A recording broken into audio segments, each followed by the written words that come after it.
Book 6 is where Marcus Aurelius turns his attention outward, to other people, to society, and to the question of how a Stoic engages with a world that is often irrational, unkind, and unpredictable. It is a book about relationships, forgiveness, and what it means to act justly. If this resonates with you, if you find yourself returning to these words, pausing, listening again, consider subscribing. A new Stoic audiobook arrives every week, free, unabridged, no interruptions, just the words, the way they were meant to be heard. Section 1. The matter itself, of which the universe does consist, is of itself very manageable and flexible. That rational essence that does govern it has in itself no cause to do evil. It has no evil in itself. Neither can it do anything that is evil. Neither can anything be hurt by it. And all things are done and determined according to its will and direction. Section 2. Be it all one to you, whether half-frozen or well-warm, whether only slumbering or after a full sleep, whether criticized or I commend you do your duty, or whether dying or doing somewhat else. For that also, to die, must among the rest be reckoned as one of the duties and actions of our lives. Section 3. Look in, let not either the proper quality or the true worth of anything pass you before you hast fully apprehended it. To Section 4. All substances come soon to their change, and either they shall be resolved by way of exhalation, if so be that all things shall be reunited into one substance, or as others maintain, they shall be scattered and dispersed. As for that rational essence, by which all things are governed, as it best understandeth itself, both its own disposition, and what it does, and what matter it has to do with, and accordingly does all things. So we that do not, no wonder, if we wonder at many things, the reasons of which we cannot comprehend. Section 5. The best kind of revenge is, not to become like to them. The Section 6. Let this be your only joy, and your only comfort, from one sociable kind action, without intermission to pass to another, God being ever in your mind. Section 7.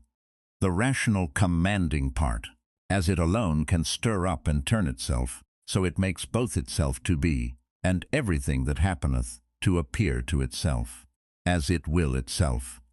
Section 8. According to the nature of the universe, all things particular are determined, not according to any other nature, either about, compass and containing, or within, dispersed and contained, or without, depending. Either this universe is a mere confused mass, and an intricate context of things, which shall in time be scattered and dispersed again, or it is an union consisting of order, and administered by providence. If the first, why should I desire to continue any longer in this accidental confusion and mixture, or why should I take care for anything else, but that, as soon as may be, I may be earth again? And why should I trouble myself any more, whilst I seek to please the gods? Whatever I do, dispersion is my end, and will come on me whether I will or no. But if the latter be, then am not I religious in vain. Then will I be quiet and patient, and put my trust in him, who is the governor of all. Section 9. Whensoever, by some present hard occurrences, you are constrained tobe in some sort, troubled and vexed, return to yourself as soon as may be, and be not out of tune longer than you must needs. For so shall you be the better able to keep your part another time, and to maintain the harmony, if you dost use yourself to this continually. Once out, soon to have returned to it, and to begin again. Section 10.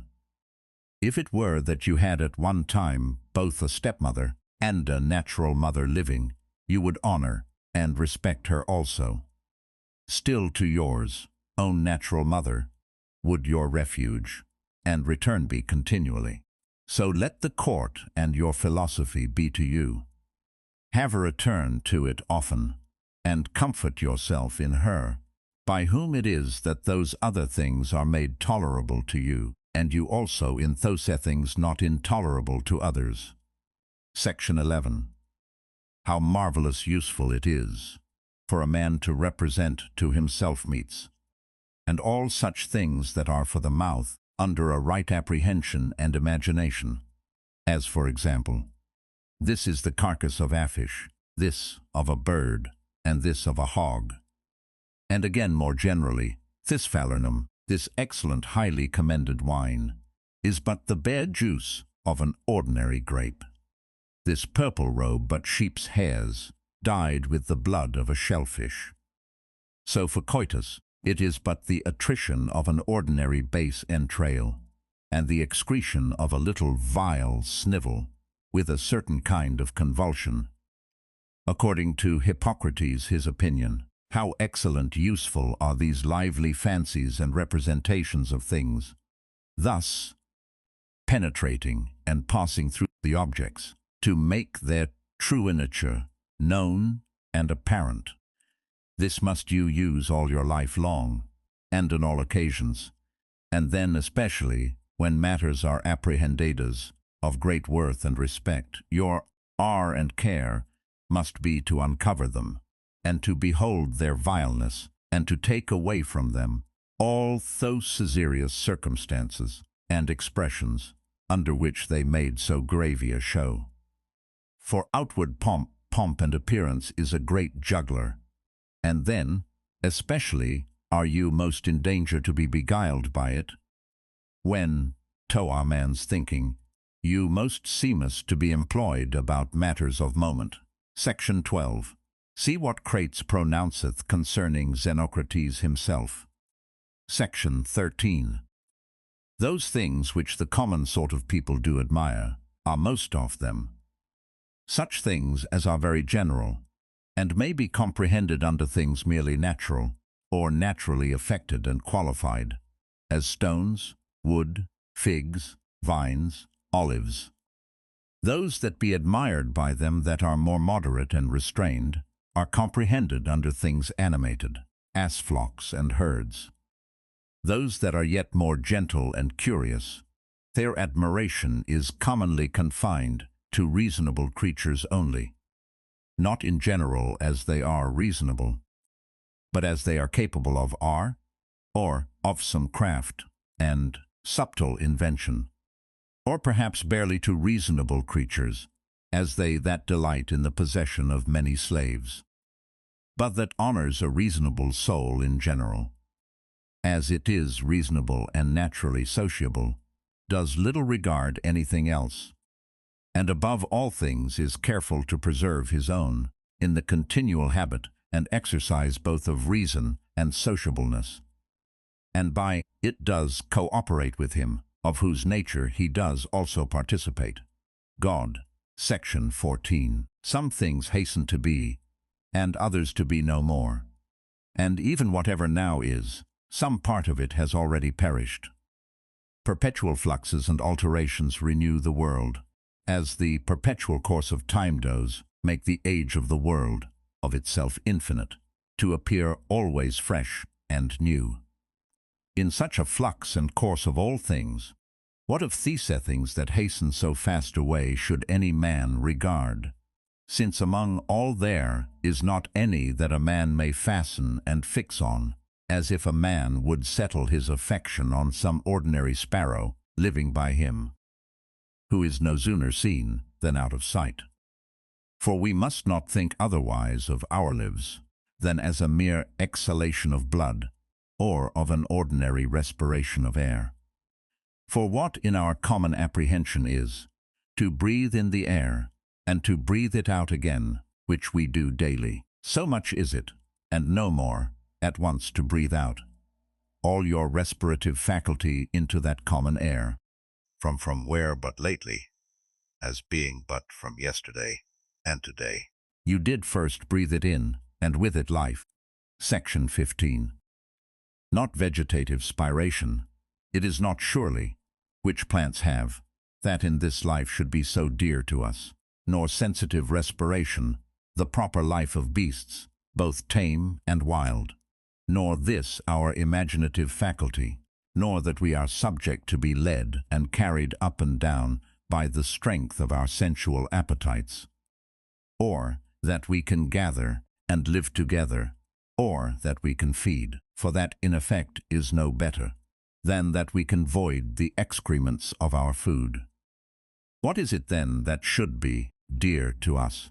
To hear a clattering noise, if not that, then neither to be applauded by the tongues of men. For the praises of many tongues is in effect no better than the clattering of so many tongues. If then neither applause, what is there remaining that should be dear to you? This I think, that in all your motions and actions you be moved and restrained according to yours own true natural nature and construction only, and to this even ordinary arts and professions do lead us. For it is that which every art does aim at, that whatever it is that is by, are effected and prepared, may be fit for that work that it is prepared for. This is the end that he that dresseth the vine, and he that takes on him either to tame colts or to train up dogs, does aim at. What else does the education of children and all learned professions tend to? Certainly then it is that which should be dear to us also. If in this particular it go well with you, care not for the obtaining of other things. But is it so that you cannot but respect other things also? Then cannot you truly be free? Then can you not have self-content? Then will you ever be subject to passions? For it is not possible, but that you must be envious, and jealous, and suspicious of them, whom you knowest can bereave you of such things. And again, a secret undemeanor of them, whom you ceased in present possession of that which is dear to you. To be short, he must of necessity be full of confusion within himself, and often accuse the gods, whoever stands in need of these things. But if you shall honor and respect your mind only, that will make you acceptable towards yourself, towards your friends, very manageable, and conformable and concordant with the gods, that is, accepting with praises whatever they shall think good to appoint and allot to you. Section 16. Under, above, and about are the motions of the elements. But the motion of virtue is none of those motions, but is somewhat more excellent and divine, whose way, to speed and prosper in it, must be through a way that is not easily comprehended. Section 17. Who can choose but wonder at them? They will not speak well of them that are at the same time with them, and live with them.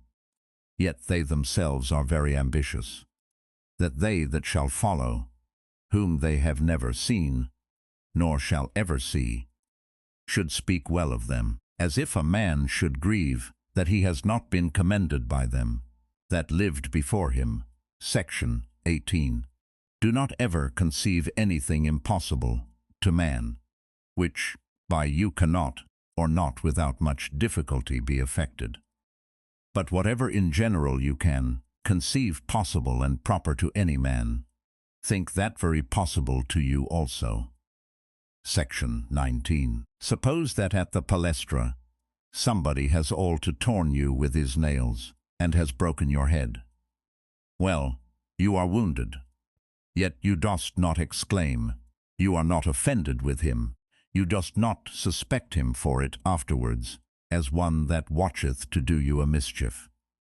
Even then, though you dost your best to save yourself from him, yet not from him as an enemy, it is not by way of any suspicious indignation, but by way of gentle and friendly declination.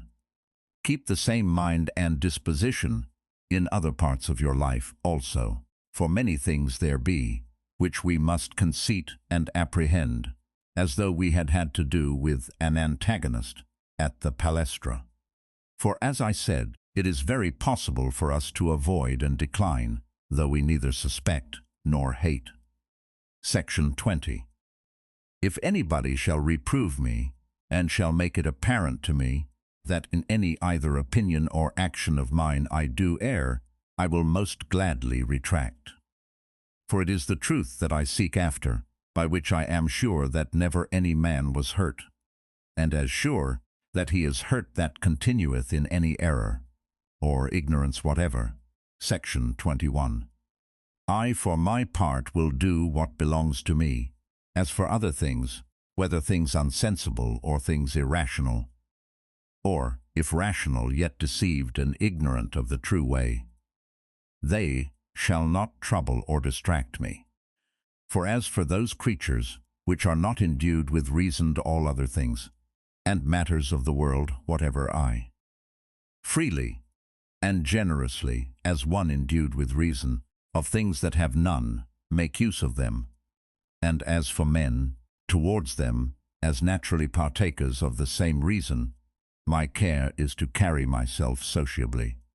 But whatever it is that you are about, remember to call on the gods.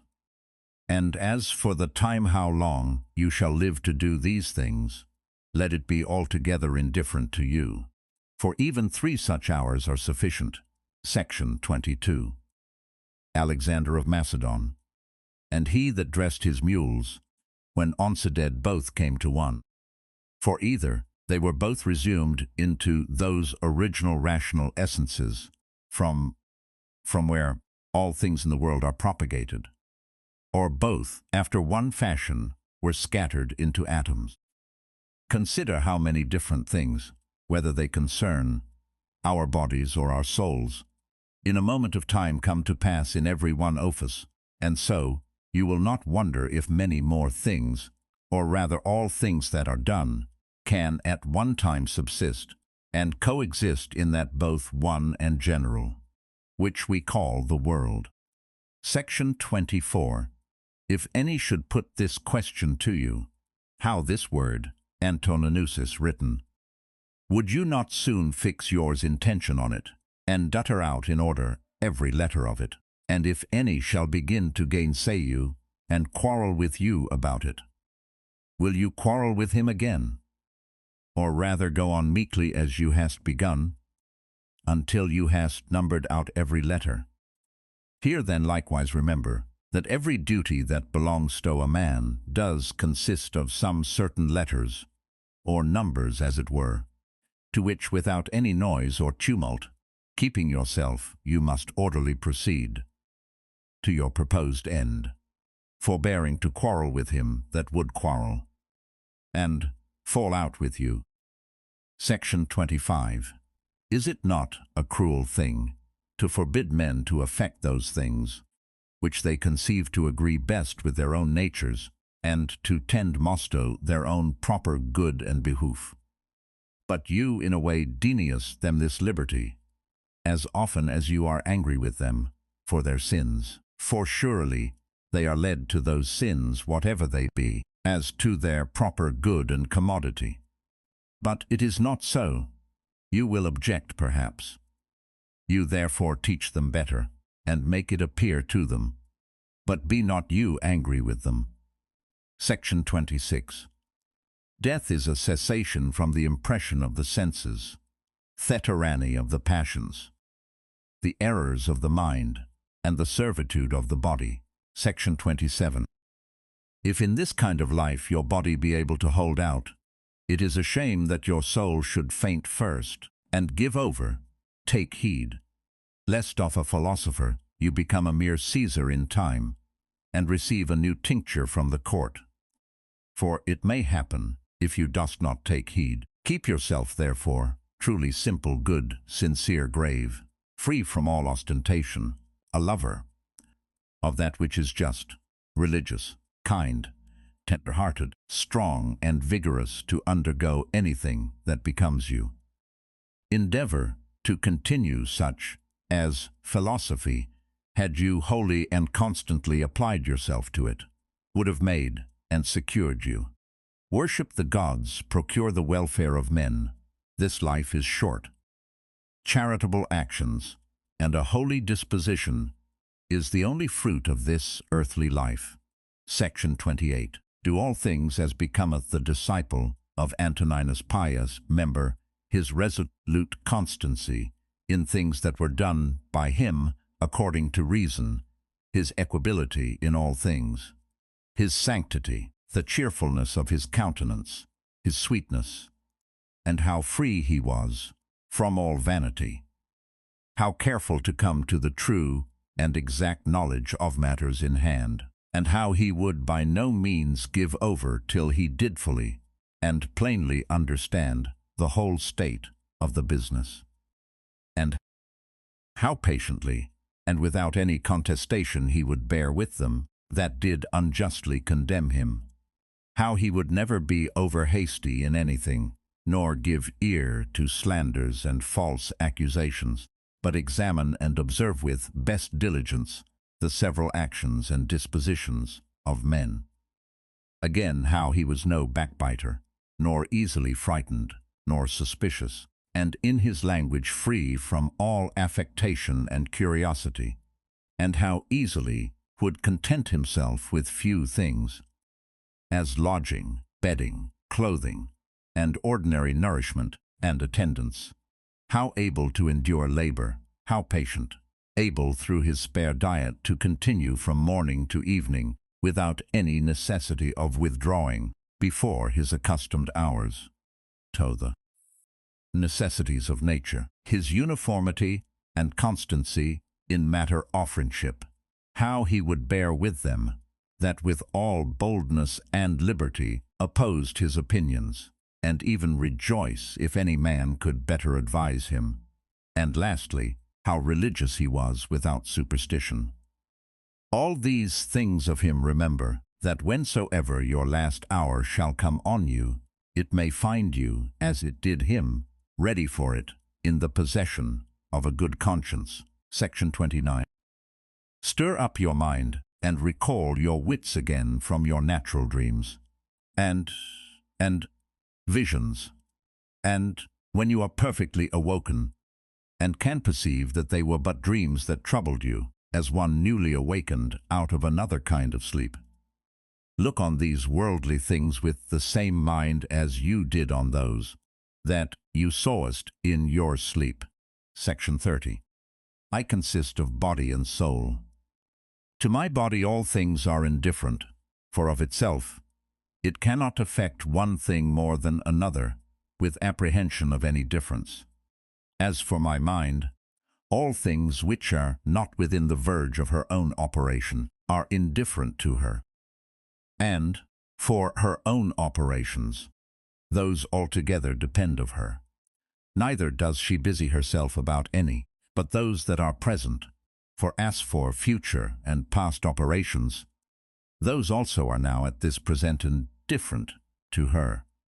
Section 31. As long as the foot does that which belongeth to it to do, and the hand that which belongs to it, their labor, whatever it be, is not unnatural.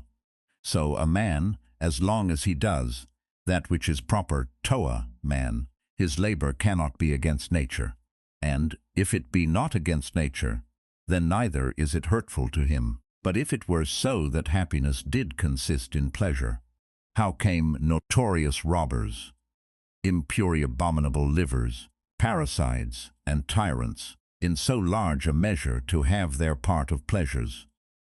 Dost you not see how even those that profess mechanic arts, though in some respect they be no better than mere idiots, yet they stick close to the course of their trade? Neither can they find in their heart to decline from it. And is it not a grievous thing that an architect or a physician shall respect the course and mysteries of their profession, more than a man the proper course and condition of his own nature, reason, which is common to him and to the gods? Section 33.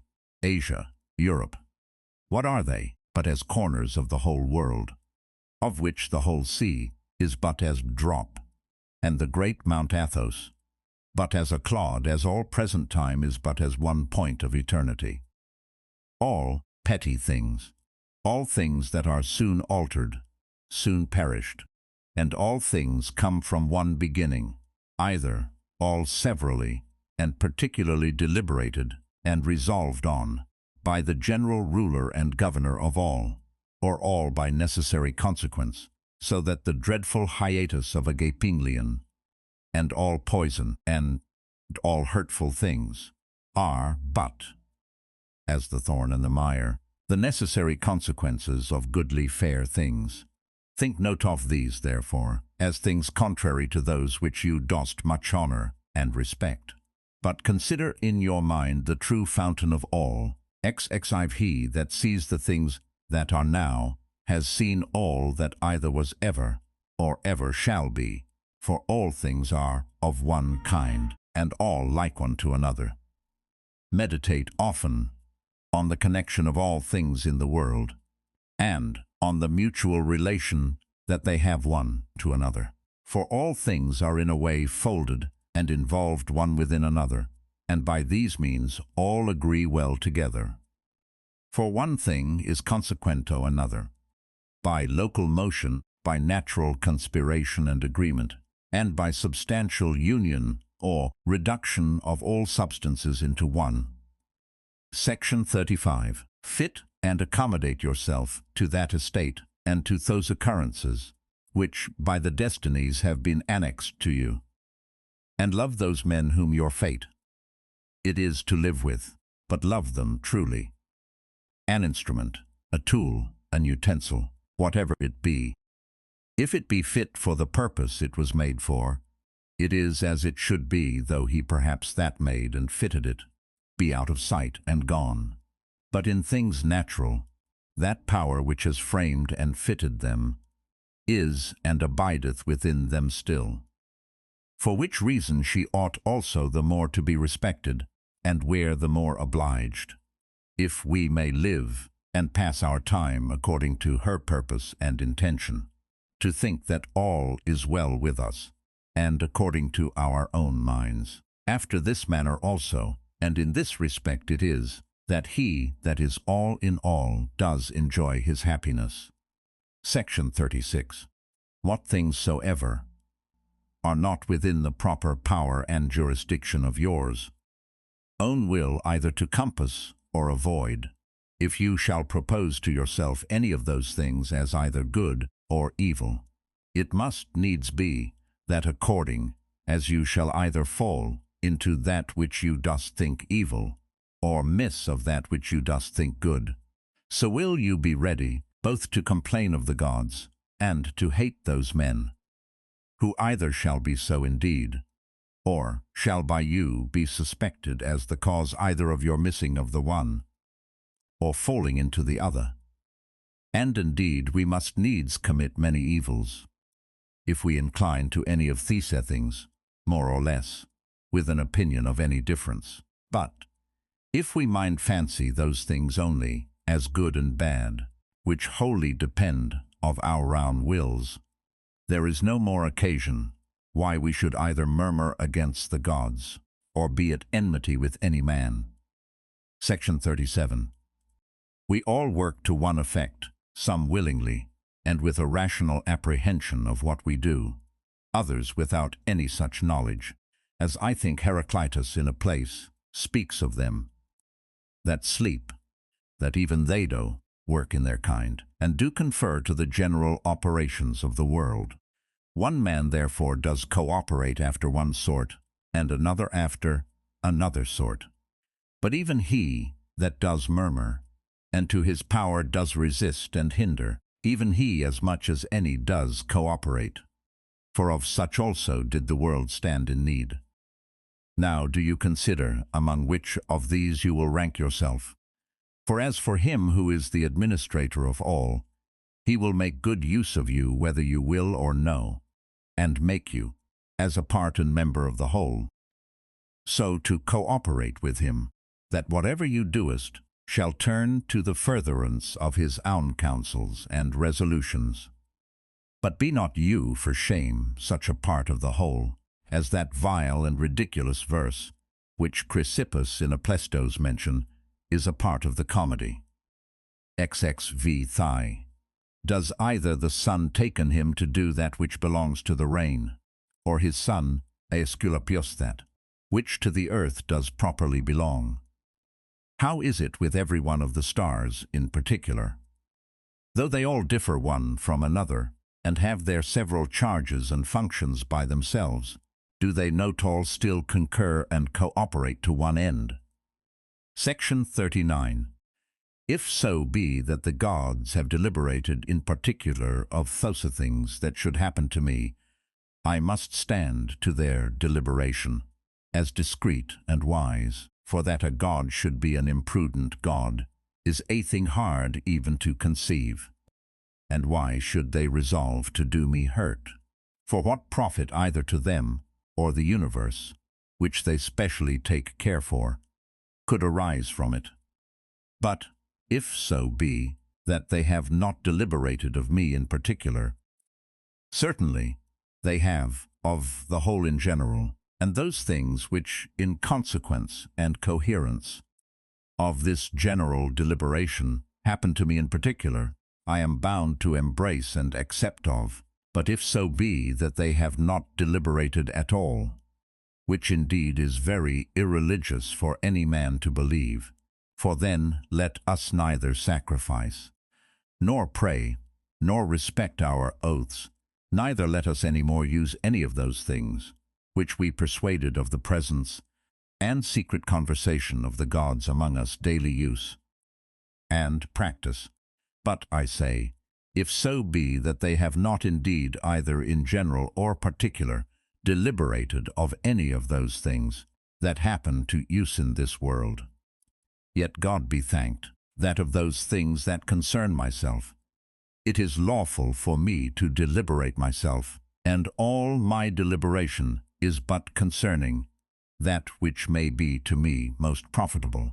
Now that to everyone is most profitable, which is according to his own nature and nature, and my nature is to be rational in all my actions, and as a good and natural member of a city and commonwealth, towards my fellow members ever to be sociably and kindly disposed and affected. My city and country, as I am Antoninus, is Rome. As a man, the whole world.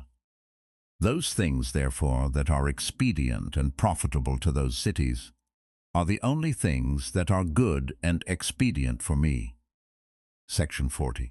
Whatever in any kind does happen to anyone is expedient to the whole, and thus much to content us might suffice, that it is expedient for the whole in general. But yet, this also shall you generally perceive, if you dost diligently take heed, that whatever does happen to any one man or men, and now I am content that the word expedient should more generally be understood of those things which we otherwise call middle things, or things indifferent, as health, wealth, and the like. Section 41. As the ordinary shows of the theatre, and of other such places, when you are presented with them, affect you, as the same things still seen, and in the same fashion make the sight ingrateful and tedious, so must all the things that we see all our life long affect us. For all things above and below are still the same, and from the same causes. When then will there be an end? Section 42. Let the several deaths of men of all sorts, and of all sorts of professions, and of all sort of nations, be a perpetual object of your thoughts, so that you mayst even come down to Philistio, Pashbus, and Origanian. Pass now to other generations. Thither shall we after many changes, where so many brave orators are, where so many grave philosophers, Heraclitus, Pythagoras, Socrates, where so many heroes of the old times, and then so many brave captains of the latter times, and so many kings. After all these, where Eudoxus, Hipparchus, Archimedes, where so many other sharp, generous, industrious, subtle, peremptory dispositions, and among others, even they, that have been the greatest scoffers and deriders of the frailty and brevity of this our human life, as Menippus and others, as many as there have been such as he. Of all these consider that they long since are all dead and gone, and what do they suffer by it? Nay, they that have not so much as a name remaining, what are they the worse for it? One thing there is, and that only, which is worth our while in this world, and ought by us much to be esteemed, and that is according to truth and righteousness, meekly and lovingly to converse with false and unrighteous men. Section 43. When you will comfort and cheer yourself, call to mind the several gifts and virtues of them whom you dost daily converse with, as, for example, the industry of the one, the modesty of another, the liberality of a third, of another some other thing. For nothing can so much rejoice you as the resemblances and parallels of several virtues, visible and eminent in the dispositions of those who live with you, especially when, all at once, as near as may be, they represent themselves to you, and therefore you must have them always in readiness. Section 44. Dost you grieve that you dost weigh but so many pounds, and not 300 rather? Just as much reason hast you to grieve that you must live but so many years, and not longer. For as for bulk and substance, you dost content yourself with that proportion of it that is allotted to you, so should you for time. Section 45. Let us do our best endeavors to persuade them. But however, if reason and justice lead you to it, do it, though they be never so much against it. But if any shall by force withstand you, and hinder you in it, convert your virtuous inclination from one object to another, from justice to contented equanimity and cheerful patience, so that what in the one is your hindrance, you mayst make use of it for the exercise of another virtue. And remember that it was with due exception and reservation that you did at first incline and desire. For you did not set your mind on things impossible. On what, then, that all your desires might ever be moderated with this due kind of reservation? And this you hast, and mayst always obtain, whether the thing desired be in your power or no. And what do I care for more, if that for which I was born and brought forth into the world, to rule all my desires with reason and discretion, may be? Section 46. The ambitious supposeth another man's act. Praise and applause tobe his own happiness, the voluptuous his own sense and feeling, but he that is wise his own action. Section 47.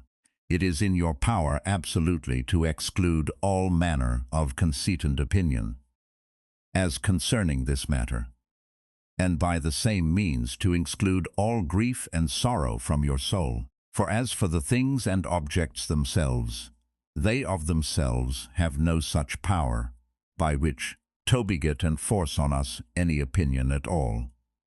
Section 48. Use yourself when any man speaks to you, so to hearken to him, as that, in the interim, you give not way to any other thoughts, that so you mayst, as far as is possible, seem fixed and fastened to his very soul, whoever he be that speaks to you.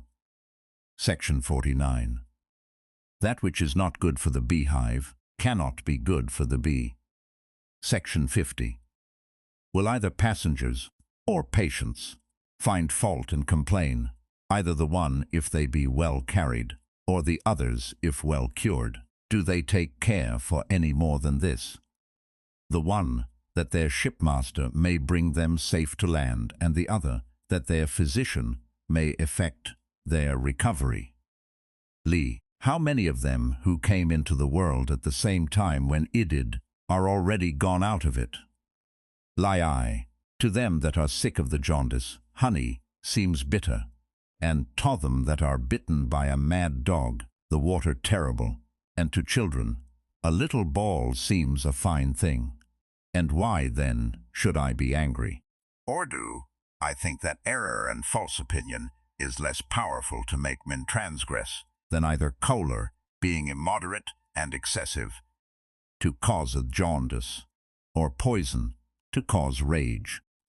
Elri, no man can hinder you to live as your nature does require. Nothing can happen to you but what the common good of nature does require. Live. What manner of men they be whom they seek to please, and what to get, and by what actions. How soon time will cover and bury all things, and how many it has already buried.